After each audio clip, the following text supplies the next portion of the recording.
All right, folks, I got one for you. What if one of the most famous Viking warriors in history is also one of the least understood? And what if nobody actually knows what made a berserker a berserker? When most people hear the word berserker, they picture an unstoppable warrior charging into battle, foaming at the mouth, feeling no pain, completely out of control. Hollywood loves that image. The problem is, history isn't that clear.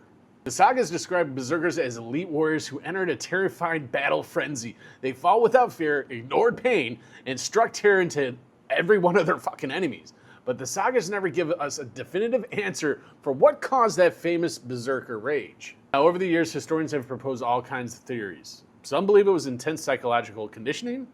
Others think it came from ritual practices or deep devotion to Odin. Some point to nothing more than adrenaline and the chaos of battle.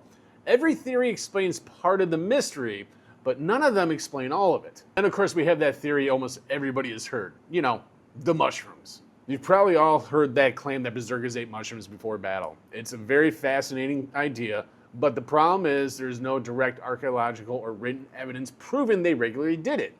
That's a big difference from saying it never happened, but many historians remain skeptical. It's possible, but it's far from settled fact. Other researchers have suggested henbane, alcohol, breathing techniques, ritual chanting, or extreme mental preparation. But the truth is, we simply don't know. Now, one thing we do know is that Viking warfare wasn't constant chaos. Most Norse warriors fought in disciplined shield walls. They relied on teamwork, strategy, discipline, and courage, not just blind rage. That's one of the biggest myths Hollywood created. The Vikings didn't survive because they were reckless. They survived because they were skilled. The mystery surrounding the berserkers is part of what makes them so fascinating. Even after more than 1,000 years, we still don't have all the answers. And maybe that's a good thing.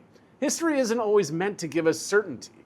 Sometimes it reminds us there's still more to discover. So let me ask you this. What do you think created the berserker rage? Training, faith, psychology, mushrooms, or something we've yet to uncover? Stay ruthless, folks.